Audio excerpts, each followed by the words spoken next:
Halo, ketemu lagi dengan saya Dr. Dimas di Prajagopta Talk PID. Kali ini saya akan membahas tentang klenbuterol.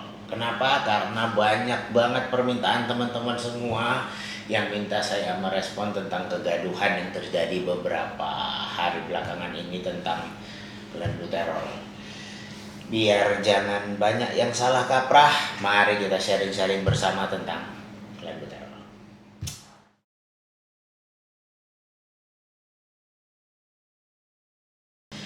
Oke, kita mulai ya. Klenbuterol. Klenbuterol itu sebenarnya adalah obat asma. Pertama kali diciptakannya tahun 1967-an.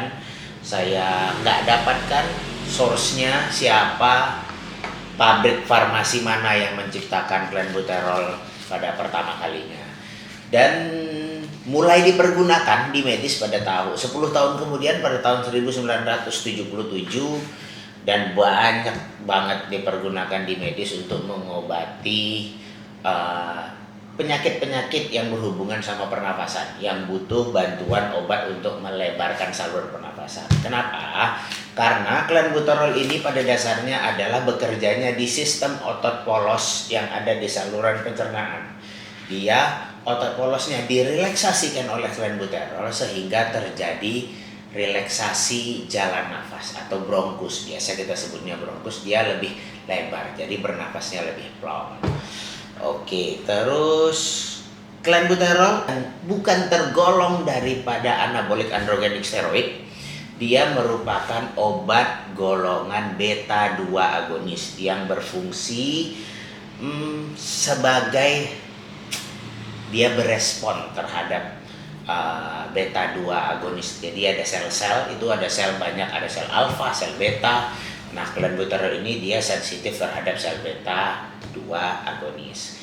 Dan dia itu bekerjanya adalah dengan cara merelaksasikan otot polosnya sehingga pernafasnya dia lega. Ternyata setelah dilakukan penelitian, klenbuterol itu dia meningkatkan basal metabolic rate dengan cara, jadi ketika kita menelan klenbuterol itu metabolisme kita menjadi meningkat pesat. Kenapa? Karena klenbuterol itu merangsang peningkatan yang namanya CAMP atau suatu proses yang bekerjanya di dalam sel itu ditingkatkan metabolisme selnya sehingga terjadilah peningkatan metabolisme di seluruh tubuh kita dan berefek ke ujungnya adalah terciptanya energi ekspenditur yang keluar dari badan kita itu lebih banyak daripada biasanya.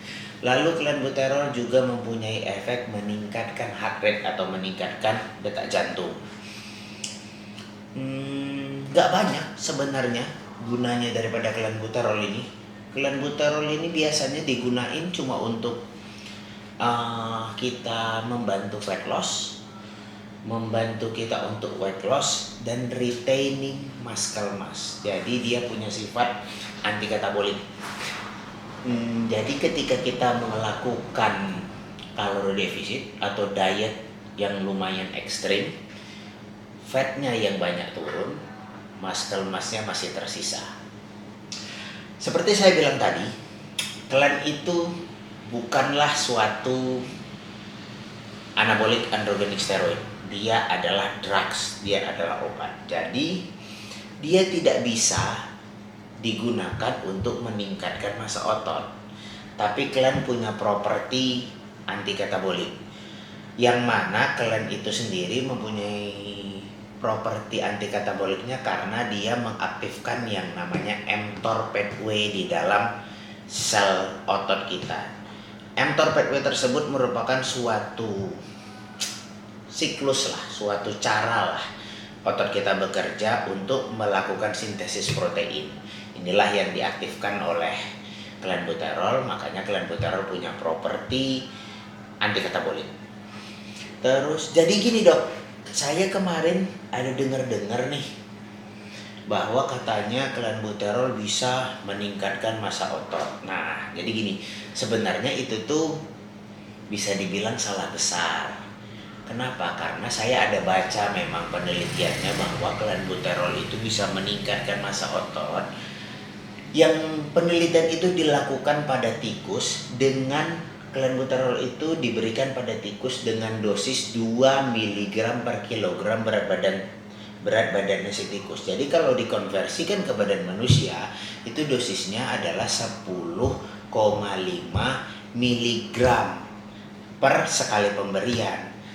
Sedangkan klen itu dosisnya hanya hitungannya adalah 20 sampai dengan 120 mikrogram. Artinya kalau kita menggunakan klen sampai dengan miligram, itu gagal jantung. Nah, pada tikus tersebut yang dilakukan penelitian itu memang terjadi peningkatan massa otot, fat loss-nya turun, muscle mass-nya meningkat. Tapi tikusnya juga meninggal gara-gara gagal jantung. Makanya tidak bisa kita bilang bahwa klenbuterol itu menyebabkan peningkatan massa otot, itu nggak bisa. Kita lanjut. Klen itu half life-nya adalah 36 jam. Jadi seyogyanya kita menggunakan klen itu 1 kali sehari.